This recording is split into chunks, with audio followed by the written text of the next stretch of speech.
আসসালামু আলাইকুম সবাইকে, this is Istiaq from POC. তোমরা সবাই ভালো করছো এবং ভালো আছো, আমি এটাই কামনা করছি। আজকে আমরা লেকচার নাম্বার 10 নিয়ে হাজির হলাম। লেকচার নাম্বার 9 এ আমরা আলোচনা করেছিলাম গাঠনিক সমানতার তিনটা প্রকারভেদ ছিল, শিকল, অবস্থান এবং কার্যকরীমূলক। আজকে আলোচনা করব মেটামরিজম এবং টটামরিজম সমানতা। এখন আমরা কিন্তু দেখতে দেখতে ক্লাস নাম্বার 9 শেষ করে ক্লাস নাম্বার 10 এ কিন্তু আমরা চলে আসছি। সো দেখতে দেখতে কিন্তু একদিন অর্গানিক কেমিস্ট্রি 50টা ভিডিও দেওয়া শেষ হয়ে যাবে।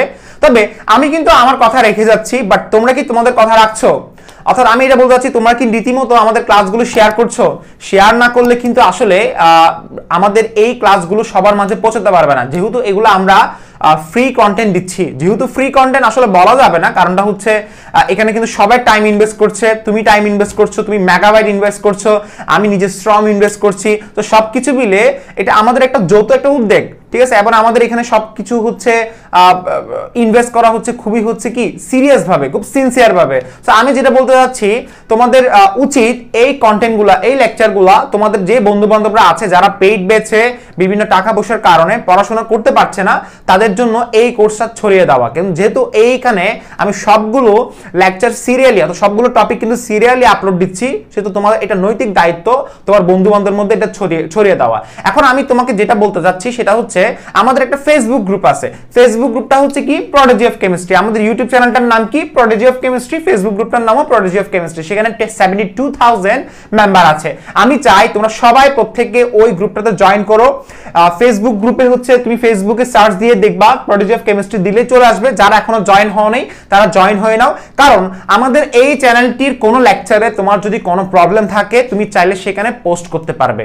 সো আমি মনে করছি তোমার জন্য এটা খুব ভালো হবে।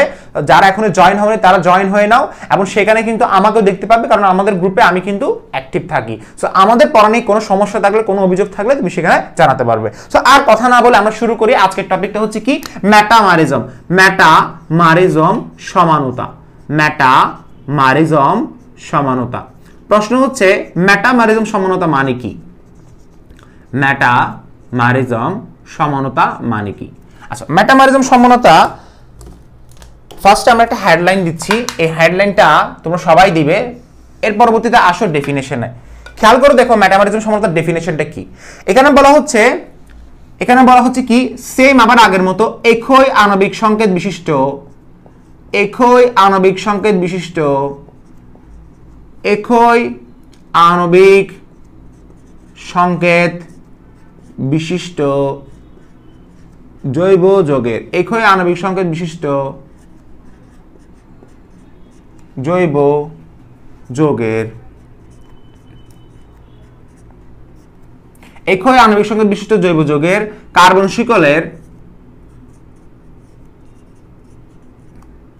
শিকলে কার্যকরী মূলকের, কার্বন শিকলের কার্যকরী মূলকের, কার্বন শিকলে কার্যকরী মূলকের উভয় পাশে কার্বন পরমাণুর সংখ্যা, কার্বন পরমাণুর সংখ্যা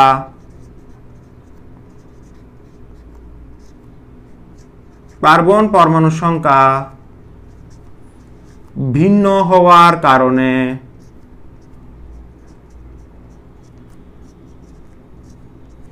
একই আণবিক সংকেত বিশিষ্ট জৈব যৌগের কার্বন শিকলে কার্যকরী মূলকের উভয় পাশে কার্বন পরমাণুর সংখ্যা ভিন্ন হওয়ার কারণে যে সমানতা পরিলক্ষিত হয়, যে সমানতা পরিলক্ষিত হয় তাকেই বলা হচ্ছে মেটামরিজম সমানতা।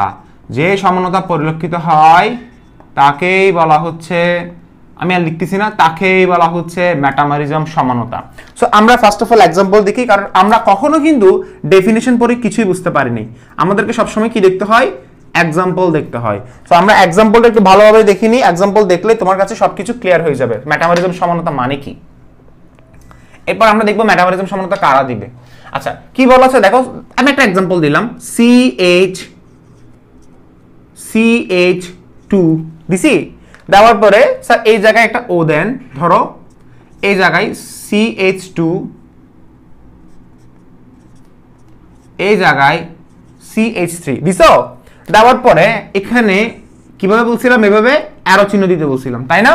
তো দেওয়ার পরে খেয়াল করে দেখো এখানে দিছে CH3, ওকে, এই জায়গায় দিছো কি O C3H7। খেয়াল করে দেখো ফার্স্ট অফ অল এই যৌগটা এবং এই যৌগটা কিন্তু ফুল ডিফারেন্ট। কেন? কারণ এটাতে কার্যকরী মৌলের উভয় পাশে কার্বন পরমাণুর সংখ্যা এখানে ডান পাশে কয়টা? 2টা, বাম পাশে কয়টা? 2টা। বাট এই জায়গায় কার্যকরী মৌলের উভয় পাশে কার্বন পরমাণুর সংখ্যা 3টা, কার্বন পরমাণুর সংখ্যা 1টা। খেয়াল করে দেখো আমি ডেফিনেশন কি বলছি, একই আণবিক সংকেত, দুইটার আণবিক সংকেত সেম কিনা বলো। কার্বন এখানে কয়টা? স্যার আপনি এখানে লিখে দেন। কার্বন এখানে 4টা, তো C4H10O। এখানে খেয়াল করে দেখো C4H10O। ওকে, সো একটা জিনিস খেয়াল করে দেখলে বোঝা যাচ্ছে যে আণবিক সংখ্যা দুইটারই কিন্তু সেম, কিন্তু কার্বন শিকড়ে কার্যকরী মূলকের উভয় পাশে কার্বন পরমাণুর সংখ্যা কিন্তু ভিন্ন হয়ে গেছে। তো কার্বন পরমাণুর সংখ্যা ভিন্ন হওয়ার কারণে যেই সমানতা পরিলক্ষিত হয় তাকেই বলা হচ্ছে মেটামারিজম সমানতা, অর্থাৎ মেটামারিজম আইসোমারিজম। অর্থাৎ মেটামারিজম সমানতা, মেটামারিজম সমানতা বলা হচ্ছে। এটার অর্থ হচ্ছে কি? মেটামারিজম আইসোমারিজম অর্থ হচ্ছে মেটামারিজম সমানতা, অর্থাৎ কার্যকরী মৌলের উভয় পাশে কার্বন পরমাণুর সংখ্যা ভিন্ন হওয়ার কারণে যেই সমানতা পরিলক্ষিত হচ্ছে সেটাই বলা হচ্ছে মেটামারিজম সমানতা। যেমন এটার নামটা কি? এটার নাম হচ্ছে ইথোক্সি ইথেন। এটার নামটা কি আমাকে বলো? এটা হচ্ছে ইথোক্সি ইথেন, আর এটার নাম হচ্ছে মিথোক্সি প্রোপেন। আমি নামটা সহ লিখে দিচ্ছি, মিথোক্সি। এখন কেউ যদি আস্ক করো স্যার আমি এটার নামকরণ পারি না, তাকে আমি বলবো লেকচার নাম্বার কত দেখে আসো? লেকচার নাম্বার 6 দেখে আসো। 6 নাকি 7? 7 দেখে আসো, তাই না? 7 দেখে আসো। ওকে, মিথোক্সি কি হবে আমাকে বলো? এটা প্রোপেন, কারণ আমরা সবগুলোর নামকরণ কিন্তু পড়িয়েছিলাম, তাই না? তো এটা কি হবে? মিথোক্সি প্রোপেন। আর এটা কি হবে আমাকে বলো? মিথোক্সি ইথেন। মিথোক্সি না, এটা হবে ethoxy. Ethoxy ethane, as simple as that। Okay, এখন আমরা আসি কারা দিবে। একটা হেডলাইন দাও বড় করে, কারা দিবে। সো কারা দিবে এটা কেমনে বুঝবো? খেয়াল করে দেখো, একটু ডিফারেন্ট। এটা আমার রুল, এটা কোনো বইয়ের রুল না, এটা আমার রুল। এটা আমি কিভাবে বলতেছি দেখো, আমি বলতেছি সেটা হচ্ছে কার্যকরী মূলকের উভয় পাশে, কার্যকরী মূলকের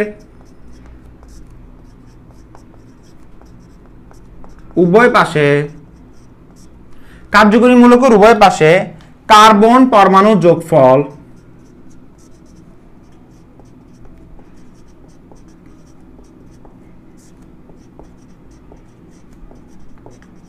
কার্যকরী মূলকের উভয় পাশে কার্বন পরমাণু যোগফল জোড় হতে হবে এবং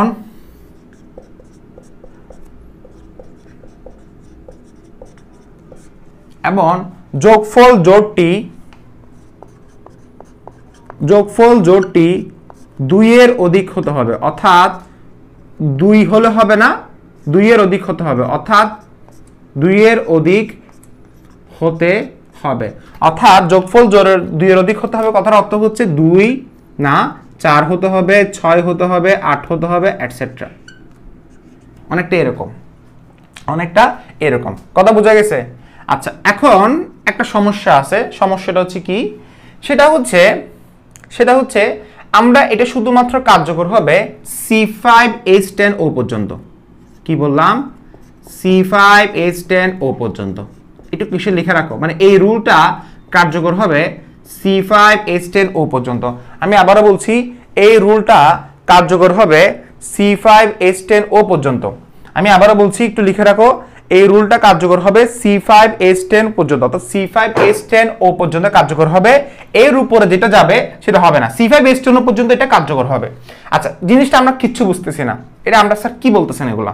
আচ্ছা, ফার্স্ট অফ অল আমরা তাহলে ছোট্ট একটা উদাহরণ আরেকটা নিচ্ছি। ধরো উদাহরণ আমরা নেওয়ার আগে আমরা আগের উদাহরণটা একটু খেয়াল করে দেখি। এখানে কার্যকরী মূলকের উভয় পাশে কার্বন পরমাণু সংখ্যা যোগফল জোড় আছে না? যোগ থাকলে এটা 100% কি হবে? এবং যোগফলের জোড়টা কিন্তু 2 এর অধিক আছে, সো এটা 100% মেটামারিজম সমানতা দিচ্ছে। কেন? কারণ যোগফল জোড়ের অধিক, অর্থাৎ মানে জোড় আছে এবং সেটা 2 এর অধিক। তো দেখো 1 2 3 4, সো 4টাকে আমরা চাইলে ভিন্ন করতে পারি। কিভাবে দেখো? 4টাকে আমরা চাইলে ভিন্ন করতে পারি কয়ভাবে? একটা হচ্ছে 0:4, আরেকটা হচ্ছে 1:3, আরেকটা হচ্ছে 2:2। 0:4 তো সম্ভব না, কারণ আমি এখনো 0 করতে পারবো না কার্বন সংখ্যা। 1:3 সম্ভব, 2:2 সম্ভব। 2:2 কেন করবো না? কারণ মেটামরিজম বলতেছে কার্যকরী মূলকের উভয় পাশে কার্বন পরমাণু সংখ্যা ভিন্ন হওয়ার কারণে যে সমানতা পরিলক্ষিত হয়, সেম হওয়া যাবে না, দুটো হলে হবে না, বলছে ভিন্ন। এই দেখো, ভিন্ন হওয়ার কারণে যে সমানতা পরিলক্ষিত, অর্থাৎ একটাতে 3টা হলে আরেকটাতে 1টা হবে। সো 1:3টাই আমরা নিব, এবং এটাই হচ্ছে আমার মেটামরিজম সমানতা। যেমন আমি তোমাকে আরো এক্সাম্পল দিচ্ছি। ধরো আমি এরকম একটা এক্সাম্পল দিলাম, CH3 CH2 CH2 CO CH2 CH2 CH3। কেউ যদি আস্ক করে এই যৌগটার নাম কি, 1 2 3 4 5 6 7, এই যৌগটার নাম যদি বলা হয় হেপ্টানন 3, কারণ নাম্বারিং করতে গিয়ে স্টার্ট হবে 1 2 3 4 1 2 3 4, যে কোনো একদিক থেকে শুরু করো, কারণ আমার কীটো মূলকের অবস্থান দুই দিক থেকে কি হচ্ছে, সমান হচ্ছে। সো আমি বলতে পারি হেপ্টানন 3। এখন কেউ যদি আস্ক করে এটা কি মেটামরিজম সমান্তর দিবে, তুমি ফার্স্টে বলবা কার্যকরী মূলকের উভয় পাশে কার্বন পরমাণু সংখ্যা, কার্যকরী মূলক কোনটা, এটা। কার্যকরী মূলকের উভয় পাশে কার্বন পরমাণু সংখ্যা যোগফল কি সেম হচ্ছে, মানে যোগফল কি জোড় হচ্ছে, এবং জোড়টা কি 2 এর অধিক হচ্ছে, 1 2 3 1 2 3, 3 এবং 3 যোগ করলে কত আসে, 3 এবং 3 যোগ করলে 6 আসে, এবং এই 6টা কিন্তু জোড় সংখ্যা, এবং সেটা 2 থেকে অধিক। সো আমি চাইলে 6টাকে কিভাবে আলাদা করতে পারি, 6টাকে আমি অনেকভাবে আলাদা করতে পারি। সেটা হচ্ছে কি রকম, আমি করতে পারি 3:2 করতে পারি, 3:3 করতে পারি। আমি চাইলে এটাকে 4:2 করতে পারি। আমি চাইলে এটাকে 1:5 করতে পারি। এরপরে আমি চাইলে এটাকে আর কি করতে পারি, স্যার আপনি এটা চাইলে 6:0 করতে পারেন, বাট 6:0 আপনি নেবেন না। 4:2 করতে পারি, 3:3 করতে পারি, 1:5 করতে পারি, অর্থাৎ এগুলো আমি করতে পারি। এখন প্রশ্ন হচ্ছে আমি কোনটাকে মেটাবলিজম হিসেবে নিব। অবভিয়াসলি 4:2 এবং হচ্ছে 1:5 নিয়ে, কারণ অলরেডি কিন্তু 3:3 আছে। কেন দেখো, এইখানে 3টা, এখানে 3টা, 3:3 কিন্তু আছে, এটা কিন্তু 3টা, এটা কিন্তু 3টা, এই 3টাকে বলা হচ্ছে 3:3। এখন 4:2 এবং 1:5 করতে পারলে তখনই মেটামরিজম হবে। অর্থাৎ মেটামরিজম সমানতা কিন্তু দুইটা দিচ্ছে, একটা হচ্ছে অনেকটা এরকম, সেটা খেয়াল করে দেখো, CH3 CH2 দিছি, আরেকটা দিলাম এখানে CO, এই জায়গায় আমি দিলাম, আমি একসাথে লিখে ফেলতেছি, কেমন, কারণ এখানে 7টা কার্বন না, 1 2 3, 3টা হয়ে গেছে, তাহলে বাকি কয়টা, 4টা, C4H9, শেষ। 4 5 6 7। এখন আরেকটা দিচ্ছে, সেটা কিরকম, সেটা হচ্ছে 1:5। সো 1:5 দিলে CH3 দিলাম এই জায়গায়, বাকি কার্বন কয়টা, একটা, দুইটা, C5 হবে না, তাহলে C5H11। অর্থাৎ এখানে হাইড্রোজেন তোমার 14টা হয়েছে, এখানে দেখো 3টা 5টা 7টা 9টা 11টা 14টা, পারফেক্ট। সো এটাও কিন্তু মেটামরিজম সমানতা, এবং এটাও কিন্তু আমার মেটামরিজম সমানতা। ওকে, এখানে অনেক স্টুডেন্ট বলবা স্যার এটা তো অবস্থান সমানতা দিচ্ছে কেন ভাইয়া, আপনি দেখেন এটা কি, ইথার মূলকটা কয় নাম্বার আছে, 1 2, অর্থাৎ এই 2 নাম্বার পজিশনে যদি বলি, তাহলে ইথার মূলকটা এখানে চলে, ইথার মূলকের পজিশন রয়ে গেছে। ভাই খেয়াল করে দেখেন কিটো মূলকটা কয় নাম্বার আছে, 4 নাম্বারে আছে, এটা এখন কত নাম্বারে চলে গেছে, আপনার 1 2 3 নাম্বারে চলে গেছে। তাহলে স্যার এটা পজিশনাল আইসোমারিজম, অর্থাৎ অবস্থান সমানতা দেখানোর কথা। আমি তাদের একটা কথা বলবো, এখানে একটা সিরিজ আছে, সিরিজটা একটু তোমরা একটু লিখে নিবা, সেটা হচ্ছে TF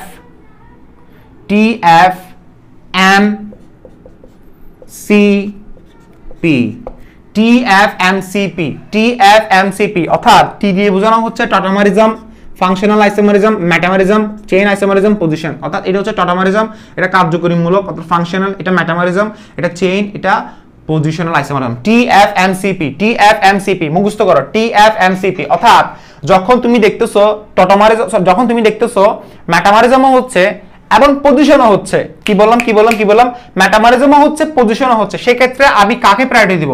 এখানে এক স্টুডেন্ট বলবো স্যার এটাকে পজিশনাল আইসোমারিজম, মানে এই দুইটাকে আপনি পজিশনাল আইসোমারিজম বলতেছেন না কেন, আপনি এটাকে পজিশনাল আইসোমারিজম অবস্থান সমানতা বলতেছেন না কেন? কারণটা হচ্ছে এখানে আমার মেটামরিজম আগে আসবে। কেন?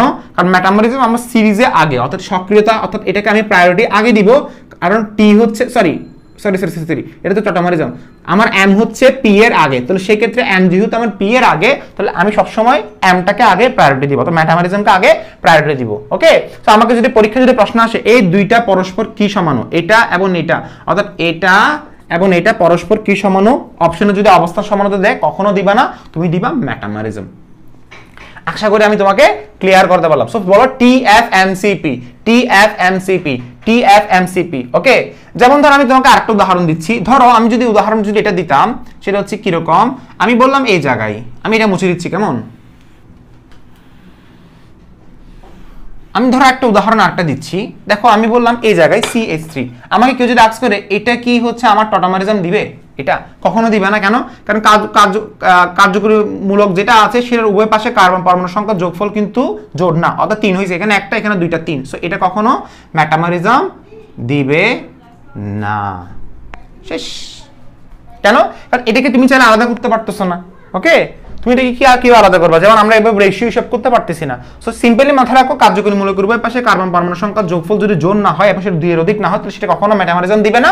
আর এটা C5H10 পর্যন্ত কার্যকর, এটা আমি তোমাকে আস্তে আস্তে বুঝাবো। আচ্ছা, সো এখন খেয়াল করে দেখো, আমরা এখন চলে আসছি টটোমারিজমে। আমরা এখন চলে আসছি কোথায়? টটোমারিজমে। টটোমারিজমে। সো টটোমারিজম সমানতা কাকে বলে সেটা আমরা কেমনে দেখব? ফার্স্ট অফ অল এটা ডেফিনেশনটা লিখতে হবে। টটোমারিজম সমানতা, লাস্ট সমানতা এটা, ওকে। যে প্রক্রিয়ায়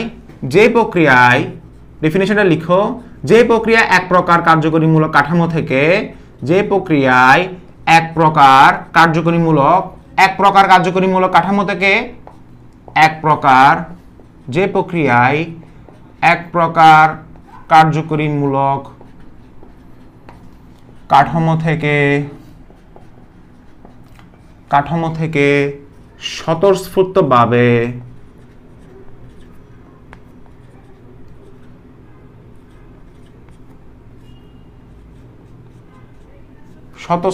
যে প্রক্রিয়া এক প্রকার কার্যকরীমূলক কাঠামো থেকে স্বতঃস্ফূর্তভাবে ভিন্ন প্রকার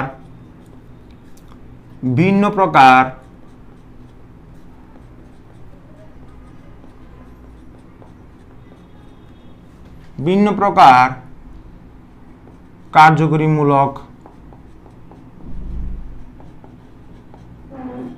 যে প্রকার এক প্রকার কার্যকরীমূলক কাঠামো থেকে ভিন্ন প্রকার কার্যকরীমূলক কাঠামোতে রূপান্তর হয়, যে প্রক্রিয়ায় এক প্রকার কার্যকরীমূলক কাঠামো থেকে স্বতঃস্ফূর্তভাবে ভিন্ন প্রকার কার্যকরীমূলক কাঠামোতে পরিণত হয় অথবা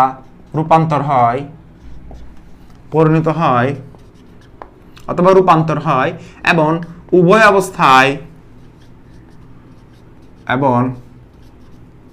অবস্থায় সাম্যাবস্থা বিরাজ হয়,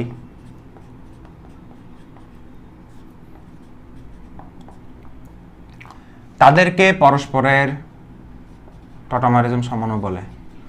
তাদেরকে পরস্পরের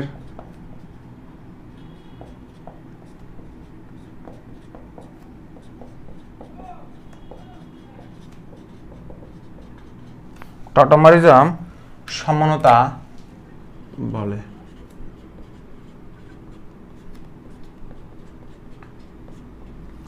ওকে, আশা করি ক্লিয়ার। আসলে স্যার আপনি কিভাবে বললেন আমরা ক্লিয়ার? আমরা তো আসলে ডেফিনেশনটা বুঝিই নাই, তাই না? আচ্ছা দেখো, যে প্রকার এক প্রকার, এটা আসলে খুবই সিম্পল। এটা এক্সাম্পলটা তুমি এভাবে মনে রাখবা, সেটা হচ্ছে কিটো থাকলে সেটা ইনল করে দিবে। কি করলাম? কিটো থাকলে সেটা কি করে দিবে? ইনল করে দিবে। অর্থাৎ কিটো থাকলে সেটাকে কি করে দিবে? ইনল করে দিবে। এটা এটা বিশেষ কার্যকরীমূলক, মানে এটা বিশেষ সমান কেন বলা হচ্ছে? কারণ এটা সিও যেটাকে বলা হয় কিটো, সবাই জানো। এবং ইনল বলতে কোনটা বোঝানো হচ্ছে? যেখানে অ্যালকিন থাকবে একটা, এবং অল মানে কি? অ্যালকোহল, অর্থাৎ অ্যালকিন এবং প্লাস অ্যালকোহল থাকবে। সো বলা হচ্ছে, খেয়াল করে দেখো, অ্যালকিনের ইন অংশটা নেওয়া হয়েছে আর এটা অল অংশটা নেওয়া হয়েছে, অর্থাৎ ইন প্লাস অল নেওয়ার কারণে হয়ে গেছে ইনল। শেষ। এক্সাম্পলটা খুবই সিম্পল, আমি তোমাকে জাস্ট একটা কথা বলি। ধরো CH3COCH3, মনে রাখবা এটা কারা দিবে যদি বলা হয়, আমি একেবারে কারা দিবে সেটাও লিখে দিচ্ছি। এটা যদি বলা হয় কারা দিবে, এটা তারাই দিবে যাদের মধ্যে কীটমূলক আছে। কারা দিবে? যেখানে, বোল্ড করে লিখে রাখো, যেখানে কীটমূলক প্রেজেন্ট আছে সেটাই টটোমারিজম সমানতা দিবে। যেখানে কীটনমূলক প্রেজেন্ট আছে সেটাই কিন্তু টলোমারিজম সমানতা দিবে। তো দেখো এটা হচ্ছে কি কীটন না, এই কীটনটা একটু খেয়াল করে দেখো, এই CH3CO আছে, অর্থাৎ এই যে CH3 যে CO, এটাকে চাইলে আমি ফার্স্ট অফ অল আমি একটা কাজ করি, এটাকে আমি এভাবে লিখি, তাই না? এখন ঠিক আছে, আচ্ছা খেয়াল করে দেখো সবাই, সেটা হচ্ছে কার্বন এবং অক্সিজেনের মধ্যে ডাবল বন্ড আছে, ওকে, এবং এখানে প্রত্যেকটা জায়গায় কি আছে, হাইড্রোজেন বন্ড আছে, তাই না? আচ্ছা ফার্স্ট অফ অল একটা জিনিস খেয়াল করে দেখো, এখান থেকে যে কোনো একটা হাইড্রোজেন কিন্তু সবসময় কিন্তু ইলেকট্রোফাইল থাকে।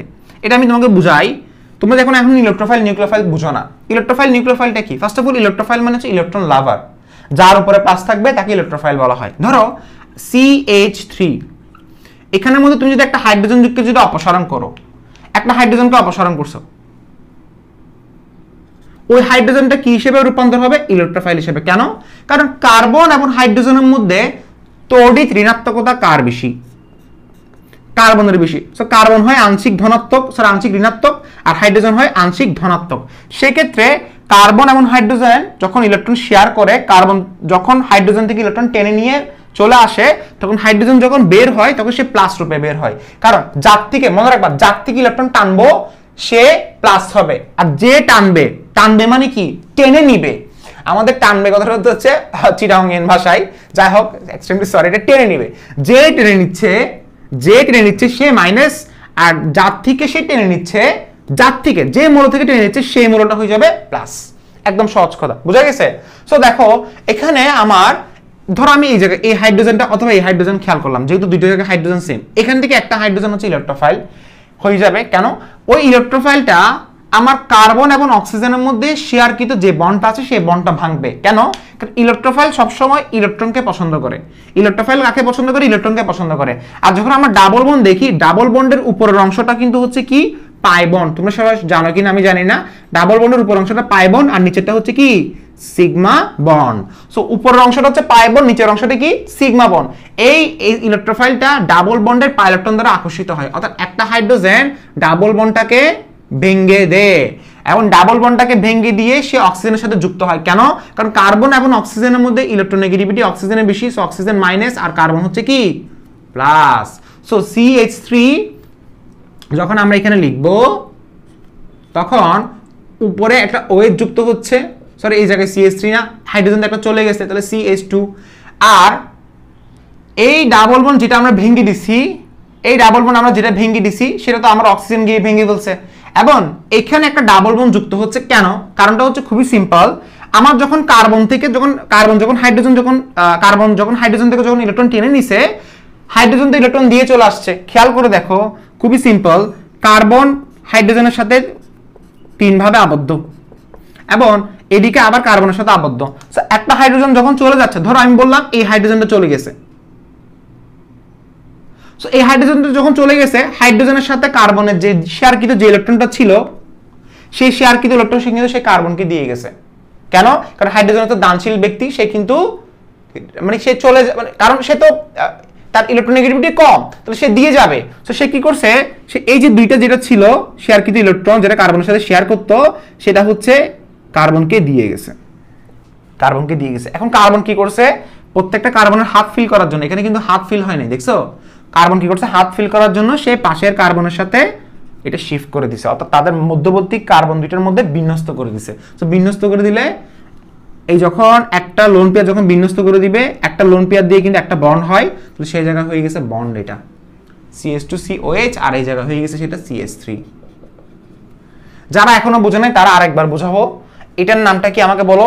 এটাকে বলা হচ্ছে ইনল যৌগ। সহজ কথা, এটাকে বলা হচ্ছে ইনল যৌগ। কেমন ইনল যৌগ? দেখো, ফার্স্ট অফ অল আমি নাম্বারিং কোন দিক থেকে স্টার্ট করব? অবশ্যই এদিক থেকে, 1 2 3। তাহলে আমি ফার্স্ট অফ অল বললাম কি 2 না, ফার্স্ট অফ অল বললাম কি প্রপ, এরপর আমি বললাম কি প্রপ 1 ইন, এবার আমি বললাম 2 অল, প্রপ 1 ইন 2 অল, অর্থাৎ এটা ইনল হয়েছে কিনা দেখো তো। সো বলছিলাম যে প্রক্রিয়ায় এক প্রকার কার্যকরীমূলক কাঠামো থেকে স্বতঃস্ফূর্তভাবে ভিন্ন প্রকার অথবা ভিন্ন প্রকার কার্যকরীমূলক কাঠামোতে রূপান্তর করছে, কিন্তু তাদের আণবিক সংকেত কিন্তু সেম। দেখো খেয়াল করে দেখো, হাইড্রোজেন এখানে কয়টা? 6টা। এখানে হাইড্রোজেন কয়টা? 3টা, 5টা, 6টা। কার্বন এখানে কয়টা? 3টা। কার্বন এখানে কয়টা? 3টা। অক্সিজেন এখানে কয়টা? 1টা। অক্সিজেন এখানে কয়টা? 1টা। সো খেয়াল করে দেখো সবগুলো কিন্তু সেম, বাট বিশেষ প্রকার কার্যকরীমূলক কাঠামো রূপান্তর করছে এবং উভয় অবস্থা কিন্তু সাম্য অবস্থা বিরাজ করছে, দুইটাই কিন্তু সমান, অর্থাৎ আণবিক সংকেত কিন্তু সেম। যেমন ধরো আমি তোমাকে আরো एग्जांपल দিচ্ছি, যারা এখন ম্যাক্সিমাম স্টুডেন্ট কিন্তু প্রথমটা বুঝতে পারো না, তাই না? সো আমি তাদেরকে আরো एग्जांपल দিচ্ছি। আরো एग्जांपल কিভাবে তুমি ভালোভাবে দেখবা সেটা হচ্ছে খেয়াল করে দেখো। আমি বললাম CH3 CH2 CO CH2 CH3। আরেকবার দেখো, ফার্স্ট অফ অল কার্বন এবং অক্সিজেনের মধ্যে ইলেকট্রোনেগেটিভিটি অর্থাৎ ঋণাত্মকতা কার বেশি? অক্সিজেন হচ্ছে 3.5, মনে রাখবা। কার্বন হচ্ছে 2.5, হাইড্রোজেন হচ্ছে 2.1। সো অক্সিজেন বেশি, এটা মাইনাস, এটা হবে প্লাস। এবং কার্বন এবং হাইড্রোজেনের মধ্যে খেয়াল করে দেখো, এখানে একটা হাইড্রোজেন কি করবে? একটা হাইড্রোজেন, আচ্ছা আমি এখানে মুছে দিচ্ছি, সমস্যা নাই, আমি এটা এই জায়গায় লিখবো। একটা হাইড্রোজেন কি করবে? ওই ডাবল বন্ডে পাই ইলেকট্রন দ্বারা আকর্ষিত হবে। তো আমি লিখলাম CH3, একটা হাইড্রোজেন চলে গেছে, বাট সে কিন্তু ইলেকট্রন দিয়ে চলে গেছে, অর্থাৎ হাইড্রোজেনের সাথে কার্বনের যে শেয়ার কিন্তু যে দুইটা ইলেকট্রন ছিল সেটা কিন্তু কার্বনকে দিয়ে চলে গেছে। সো তাদের মধ্যে এটা বিন্যস্ত হয়ে গেছে এবং উপরে CH যখন বসাইলাম সেটা উপরে OH হয়ে গেছে, আর এই জায়গায় কি হবে? CH2। যেমন প্রত্যেকটা কার্বনের কিন্তু এখন হাত ফিল আপ হয়ে গেছে, শেষ। এবং এটা নামকরণ করতে গেলে তুমি কোন দিক থেকে নাম্বারিং স্টার্ট করবা? তুমি শুরু করবে এদিক থেকে, কারণ যেদিকে ডাবল বন্ড এবং OH মূলক কাছাকাছি সেদিক থেকে করবো। তাহলে আমি পাচ্ছি কি? Pant, okay fine. 2 নম্বরে ডাবল বন্ড, ওকে ফাইন। এরপরে 3 নম্বর অল, শেষ। আচ্ছা, এখন কিছু কিছু স্টুডেন্টের একটা মনের মধ্যে প্রশ্ন, স্যার যদি এরকম হতো, স্যার CH3 নিছেন, C ডাবল বন্ড, স্যার যদি এরকম হতো হাইড্রোজেনটা কোত্থেকে অপসারিত হবে? এখন স্যার আমাকে একটু কনফিউশনটা ক্লিয়ার করে দেন। ওকে ভাইয়া, কনফিউশন ক্লিয়ার করে দিচ্ছি। দেখো এখানের মধ্যে তখন আমি যেটা বলবো সেটা হচ্ছে, এটা যখন এভাবে নির্বাচন করবা, ফার্স্ট অফ অল কি, এটাকে আমি জাস্ট নর্মালি যদি বলি, এটা হচ্ছে কার্বনযুক্ত কার্যকরীমূলক। কার্বনযুক্ত কার্যকরীমূলকের উভয় পাশে যেখানে হাইড্রোজেন সংখ্যা কম থাকবে সেখান থেকে তুমি হাইড্রোজেন কি করে দিবা? অপসারিত করে দিবা। অর্থাৎ অনেকটা এরকম, তুমি এখান থেকে হাইড্রোজেন অপসারণ করবা কেন? আমি তোমাকে রিজনটা বলতেছি, একটা রিজন বলবো, তুমি কিন্তু শেষ, অর্থাৎ তোমার বোঝানো শেষ। এই জায়গায় OH আর এই জায়গায় শেষ, as simple as that। CH3 OH C double bond CH CH3, carbon 4টা হাত ফিল আপ হইছে, 1 2 3 4। কেন? কারণ এটা কিন্তু আমার সবচেয়ে বেশি স্টেবল। এটা কেন হয়েছে? তুমি বলতে পারো স্যার এটা না হয়ে কিন্তু এটা হতে পারতো। স্যার কোনটা? স্যার এটা হতে পারতো, আর হাইড্রোজেন এখান থেকে সরতে পারতো, ডাবল বন্ড এই জায়গায়, ওই জায়গায় OH দিতে পারতাম, ওকে ফাইন। আর এই জায়গায় আমি CH2 CH3 দিতে পারতাম। স্যার এটা হতে পারতো, কেন এটা হয় না? দেখো এটা এবং এটার মধ্যে সবচেয়ে বেশি স্টেবল কোনটা? এটা। কেন? কারণ এটা কিন্তু তুমি বের করলে দেখবা 2 ডিগ্রি হচ্ছে। 2 ডিগ্রি কেমনে বুঝবো? দেখো ফার্স্ট অফ অল 2 ডিগ্রি এগুলো আমরা এখন বুঝবো না। 2 ডিগ্রি কার্বোকাটায়ন, 1 ডিগ্রি কার্বন, এগুলো এখন বুঝবো না, কারণ এখন আমরা মাত্র স্টার্ট করতেছি। আমি জাস্ট তোমাকে এটা বলবো, যেখানে তুমি CH3 CH3 দুটো দেখবা না কোনাকুনি, অথবা যেখানে অ্যালকাইল মূলক বেশি দেখবা, অ্যালকাইল মূলক কোনটা? এটা অ্যালকাইল মূলক না CH3। যেখানে তুমি অ্যালকাইল মূলক বেশি দেখবা সেটা হচ্ছে মোর স্টেবল, সেজন্য আমি এটাকে চুজ করব। আমি কাকে চুজ করব? আমি এটাকে চুজ করব রাদার দেন এটা। বুঝা গেছে? আচ্ছা, তোমাদের হাজারে স্যারের বই, তোমরা যে বইটা সবচেয়ে বেশি ফলো করো আমাদের বাংলাদেশে, সেখানে একটা কথা উল্লেখ থাকে, সেটা হচ্ছে এই যে কার্বনযুক্ত কার্যকরীমূলকের পাশে আমরা যখন কার্বনযুক্ত কার্যকরীমূলক দিই তখন এটাকে বলা হয় আলফা কার্বন। এবং আলফা কার্বনের পাশে যে হাইড্রোজেন থাকে সেটাকে বলা হয় আলফা হাইড্রোজেন। এবং এই আলফা হাইড্রোজেন থেকে কিন্তু আমরা হাইড্রোজেন অপসারণ করি। সো এটা কিন্তু এই নিয়মে কিন্তু বলা যায়। তবে আমি যেটা বলবো সেটা হচ্ছে কোনো নিয়ম ফলো করার দরকার নাই। তুমি একটা জিনিস মাথায় রাখো, আমার এই কার্বনযুক্ত কার্যকরীমূলকের বাম পাশে বা ডান পাশে যে হাইড্রোজেনটা আছে সেই হাইড্রোজেনটা অপসারিত হবে। তবে দুই দিকে যদি অসমান হাইড্রোজেন থাকে, অর্থাৎ এদিকে এবং এদিকে দেখা যাচ্ছে অসমান হাইড্রোজেন, তাহলে সেখানে আমি যেখানে হাইড্রোজেন কম আছে আমি সেখান থেকে অপসারণ করব, কারণ আমি সেখানে মোর স্টেবল একটা যৌগ পাবো। বাস শেষ। এটাই হচ্ছে আমার টটামারিজম, যেখানে কিটো থেকে ইনল তৈরি হবে। সো আশা করি আমি তোমাকে বোঝাতে পারলাম। সবাই একটু ভালোভাবে দেখো সবকিছু ঠিকভাবে বুঝতেছো কিনা, সবকিছু ভালোভাবে বোঝা যাচ্ছে? আচ্ছা, এখন আমরা একটা কাজ করি, সেটা হচ্ছে এটা মুছে দিই। কেমন? সবকিছু মুছে দিচ্ছি, আমরা এখন প্র্যাকটিসে যাব। আমরা একটা কাজ করি, আমরা এখন প্র্যাকটিসে যাই। সেটা হচ্ছে আমি তোমাকে একটা যৌগের নাম বললাম, সেটা হচ্ছে C3H8O। আমাকে বলা হচ্ছে এই যৌগটি কয়টি সমাণু দিবে। আমি তোমাকে জাস্ট একটা এক্সাম্পল দেখালাম, কয়টি সমাণু দিবে। তো আমি কি করলাম, সবগুলো সিরিয়ালে আসলাম। ফার্স্ট অফ অল এটাকে আমি ভাঙে দেখি একটু, ভেঙলে কিভাবে আসে দেখো, CH3 CH2 CH2 এবং হাইড্রোজেন কয়টা দেখো, কিভাবে ভাঙবা দেখো, এভাবে serially ভাঙবা, CH3 CH2 CH2, hydrogen কয়টা, 8টা, হাইড্রোজেন হয়েছে কয়টা, 7টা, অক্সিজেন বাকি আছে কয়টা, একটা, আর কার্বন তো বাকি নেই। সেটা একটা অ্যালকোহল শ্রেণীর যৌগ। বলা হচ্ছে এটা কয়টি সমাণু দিবে। ফার্স্ট অফ অল আসি চেইন আইসোমারিজম, অর্থাৎ শিকল সমানতা। এইভাবে আমার মতো করে লিখবা, শিকল সমানতা। শিকল সমানতা থেকে দিবে কার্বন সংখ্যা কত হতে হবে, হাইয়েস্ট 4 হতে হবে, অর্থাৎ মিনিমাম 4 হতে হবে, সংখ্যা মিনিমাম 4 হতে হবে। যেহেতু কার্বন সংখ্যা এটা, তাহলে এটা শিকল সমানতা দিচ্ছে না, কারণ মেইন চেইনে কার্বন মাত্র পাচ্ছি 3টা। এরপর আসি অবস্থান সমানতা। অবস্থান সমানতা কি দিবে? অবশ্যই দিবে। OH কয় নাম্বার আছে? 1 নাম্বার কার্বন আছে। সো OH 1 নাম্বার কার্বন থাকলে সেটাকে যদি আমি 2 নাম্বার কার্বন নিয়ে আসি, স্যার কিভাবে, CH3 CH3। সো এটা জাস্ট 2 নাম্বারে নিয়ে আসলাম, সো দিয়ে দিছে। হাইড্রোজেন 3 4 3 4 7, 7টা হইছে, এবং 8টা হইছে, কার্বন 3টা হইছে, অক্সিজেন 1টা হইছে, বাস শেষ। এরপর আসি কার্যকরীমূলক। কার্যকরীমূলকের শর্ত কি ছিল? কার্যকরীমূলক সমানতা শর্ত কি ছিল? OH থাকলে ইথার হয়ে যাবে। সো ফার্স্ট অফ অল ইথারটা দিয়ে দিচ্ছি, OH থাকলে ইথার হয়ে যাবে, তাই না? কার্বন এখানে কয়টা? 3টা। OH থাকলে ইথার, এখানে একটা কার্বন দাও, এখানে 2টা দাও, শেষ। যেখানে কার্বন 1টা দিবা সেখানে H3 দিয়ে দাও, আর যেখানে 2টা দিবা সেখানে 5 দিয়ে দাও, শেষ। এটা কার্যকরীমূলক সমানতা। এরপর আসি মেটামারিজম।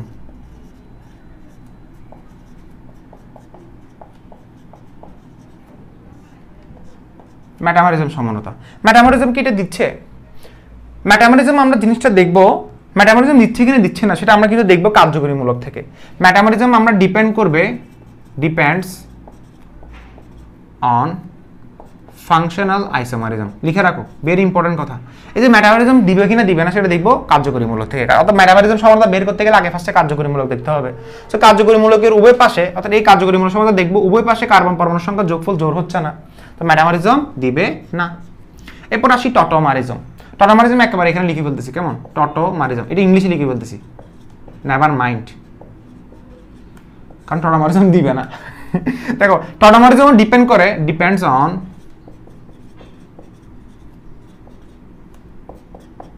এটা ফাংশনাল আইসোমারিজমটা দেখবা, খেয়াল করে দেখো। এই যে এটা দেখাচ্ছে না, এটা এখানের মধ্যে কিটো আছে, কারণ টটোমারিজম কারা দিবে? যেখানে কিটো থাকবে, কিটো থাকলে ইনল করে দিবে, সো টটোমারিজমও দিবে না।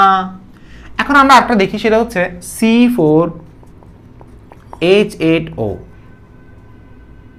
আমরা এটা দেখি, C4H8O দেখি, কেমন? C4H8কে ভাঙলে কি আসে? CH3, সিরিয়ালে CH2 লিখতে যাও, কার্বন কয়টা? 4টা, আর এখানে হয়ে গেছে CHO, অর্থাৎ 3টা 5টা 7টা 8টা, এবং কার্বন কয়টা? 4টা, তো C4H8 হয়ে গেছে।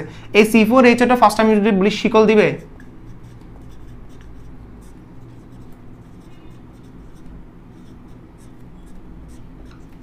শিকল সমানতা দিবে, অবভিয়াসলি স্যার দিবে। কেমনে দিবে স্যার? আপনি একটা কাজ করেন, মেইন চেইনে কার্বন সংখ্যা আসছে কয়টা? 4টা না? তাহলে স্যার একটা কাজ করেন, এই জায়গায় এভাবে লিখেন, আর উপরে একটা CH3 বসাই দেন। আপনি এখন কার্বন সংখ্যা যোগফল বের করেন। কার্বন 4টা হইছে, হাইড্রোজেন কয়টা হইছে? 8টা হইছে, 3টা 4টা 5টা 8টা, এবং অক্সিজেন 1টা, সো এটা শিকল সমানতা দিছে 2 মিথাইল প্রপানল। এরপর স্যার আসি অবস্থান সমানতা। সো অবস্থান সমানতা দেখেন, অবস্থান কখনো দিবে না, কেন? অবস্থান সমানতা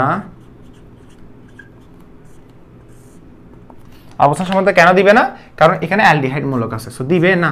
এরপর আসি কার্যকরীমূলক সমানতা।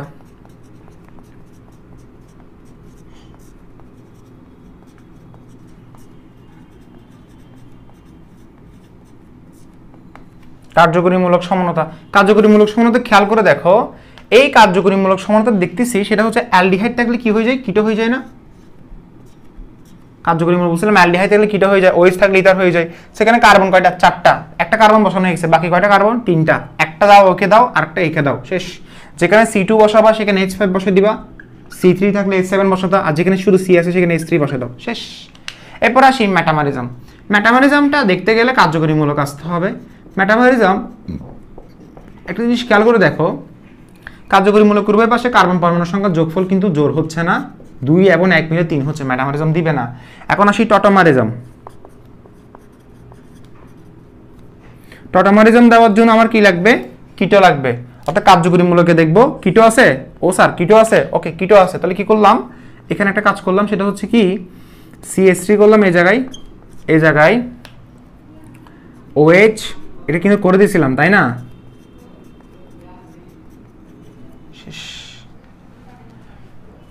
হাইড্রোজেন কয়টা? 8টা। হাইড্রোজেন 8টা হইছে নাকি দেখো, 3টা 4টা 7টা 8টা, পারফেক্ট। সো আমার টটোমারিজম দিচ্ছে। আমি তোমাকে এখন আরেকটা দেখাচ্ছি, এখানে আরেকটা দেখাচ্ছি। সেম ভাবে আমি এখন তোমাকে দেখালাম C4H10O। এটাকে তুমি যদি ভাঙো, ফার্স্ট অফ অল কি আসবে আমাকে বলো? CH3 CH2 CH2 CH2 3 5 7 9 এবং OH। কার্বন 5টা হইছে, সরি 4টা হইছে, হাইড্রোজেন 10টা হইছে, অক্সিজেন 1টা হইছে, ওকে ফাইন। এখন আসি শিকল। শিকল মানে হচ্ছে কি, শিকল দিবে কিনা দেখি। ফার্স্ট অফ অল শিকল হচ্ছে কার্বন কয়টা হইছে? 4টা হইছে, তাহলে একটা কাজ করি,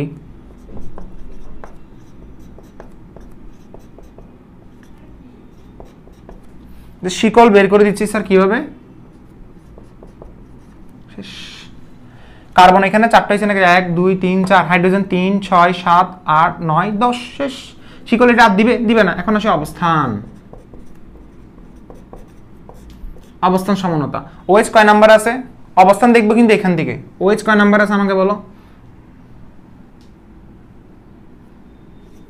OH এখানে কয় নাম্বার কার্বন আছে? 1 নাম্বার কার্বন আছে।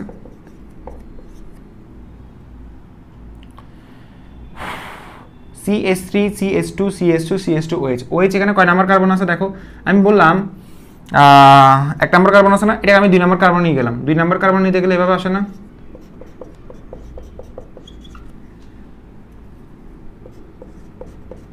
দেখো এখানে কিন্তু আমি টোটাল কয়টা সমান দিবে সেটা বের করতেছি না। কেউ যদি আস্ক করো স্যার এখানে টোটাল কয়টা সমান দিবে সেটা কি বের করতেছেন না, এখানে আমি বের করতেছি সমানু কিভাবে বের করে, টোটাল কয়টা সমানু দিবে সেটা কিন্তু আমি পড়াচ্ছি না। আমি যদি পরে C4H10 টোটাল কয়টা সমানু দিবে, তাহলে আনসার কিন্তু এভাবে না। আমি জাস্ট তোমাকে বেসিক শিখাচ্ছি যে এটা শিকল এরকম হচ্ছে, অবস্থান এটা এরকম হচ্ছে। এখন আসি মেটামারিজম। স্যার মেটামারিজম না, কার্যকরীমূলক। কার্যকরীমূলকটা একটা কাজ করি, এটা এই জায়গায় দিচ্ছি যেহেতু এখানে অনেকগুলো স্পেস আছে।